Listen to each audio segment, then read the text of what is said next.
Rohingya news Arakan TV आप सभी का स्वागत करता है। सबसे पहले आप लोग सुनिए कि अराकान राज्य के अंदर क्या हो रहा है। लेकिन उससे पहले हमारे YouTube channel Rohingya news Arakan TV को सब्सक्राइब और लाइक करें। इसे दूसरों तक पहुंचाएं, हमारा साहस बढ़ता है। आतंकवादियों द्वारा उन रोहिंग्याओं को खत्म करने का घृणित प्रयास जो शिक्षित हैं और जो अमीर परिवारों से हैं।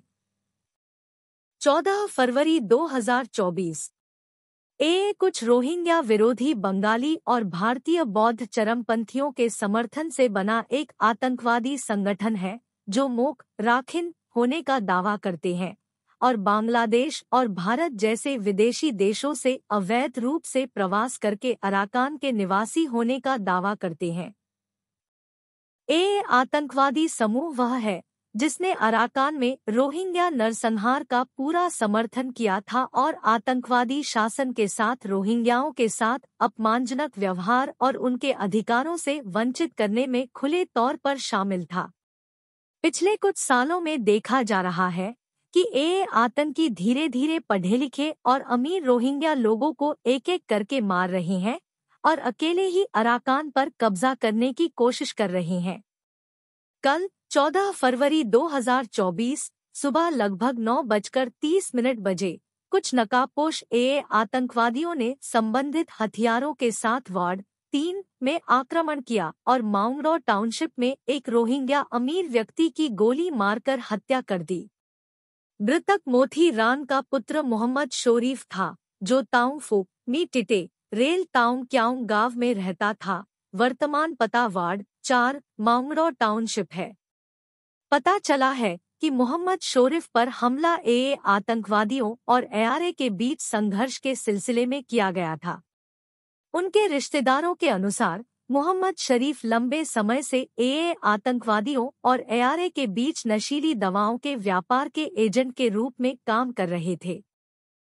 आतंकवादियों द्वारा एआरए पर पाखंडी हमले के बाद रिश्ते को कुछ समय के लिए रोक दिया गया और आतंकवादियों द्वारा नशीली दवाओं के व्यापार में निवेश किया गया पैसा एआरए नेता नोबी हुसैन के हाथ में रहा और रिफंड से पूरी तरह इनकार कर दिया गया।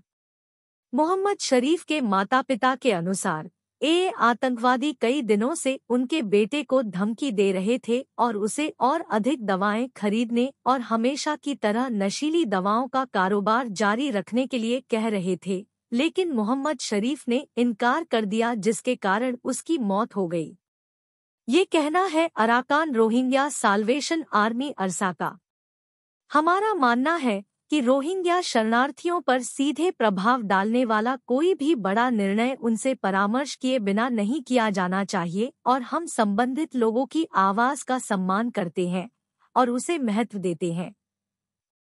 अस्थायी प्रत्यावर्तन शिविरों का दौरा करने वाले रोहिंग्या प्रतिनिधियों ने स्पष्ट रूप से नरसंहार बर्मी आतंकवादी सैन्य शासन और अन्य दलों के प्रति अपना अविश्वास व्यक्त किया है जो उचित आकस्मिक योजनाओं के बिना उनकी वापसी की वकालत कर रहे हैं, जो उनके मानवाधिकारों को सुनिश्चित करते हैं और उन्हें अपने समाज के पुनर्निर्माण में सक्षम बनाते हैं।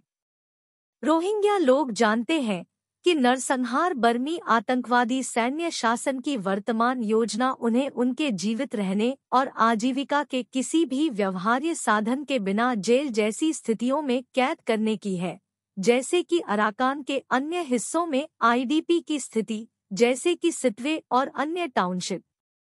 आईडीपी शिविरों में विस्थापन के 11 वर्षों के बाद रोहिंग्या लोगों को अभी भी अपने मूल गांवों और घरों में लौटने की अनुमति नहीं है। इसके बजाय नरसंहारक बर्मी आतंकवादी सैन्य शासन ने अलग अलग यहूदी बस्ती बनाई है जो उनके प्रत्यावर्तन प्रयासों में ईमानदारी की कमी को रेखांकित करता है। इन परिस्थितियों को देखते हुए हमारा मानना है कि सुरक्षित प्रत्यावर्तन के लिए यही एकमात्र व्यवहार्य विकल्प है। रोहिंग्या लोगों की सुरक्षा की जिम्मेदारी आरटीओपी के तहत सुरक्षित क्षेत्र की स्थापना की गई है। हम समर्थन देने और यह सुनिश्चित करने के लिए किसी भी विश्वसनीय और भरोसेमंद अंतर्राष्ट्रीय संगठन और एजेंसी के साथ सहयोग करने को तैयार हैं कि रोहिंग्या लोग अंतर्राष्ट्रीय स्तर पर गारंटीशुदा सुरक्षित और गरिमापूर्ण वापसी के तहत सुरक्षित रूप से वापस लौट सके।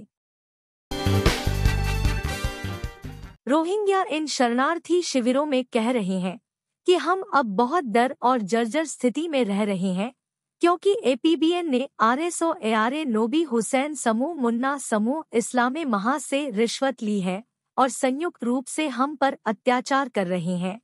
हम डर के कारण रात में सो नहीं पाते हैं और गोली मार दी जाती है, वे कह रहे हैं। हम बांग्लादेश सरकार की प्रधानमंत्री शेख हसीना से न्याय चाहते हैं। आरएसओ कमांडर नोबी हुसैन इस्लामे महज मुन्ना ग्रुप रोहिंग्या अवैध समूह के कुछ सदस्यों को बांग्लादेश सेना ने गिरफ्तार किया था, लेकिन उन्हें तुरंत रिहा कर दिया जाएगा क्योंकि बांग्लादेश पुलिस विभाग तका पैसा चाहता है जब वे कुछ पैसे दे सकते हैं। बांग्लादेश पुलिस विभाग उन्हें आसानी से रिहा कर सकता है। वे हमारे रिफ्यूजी में फिर से ऑपरेशन शुरू कर सकते हैं।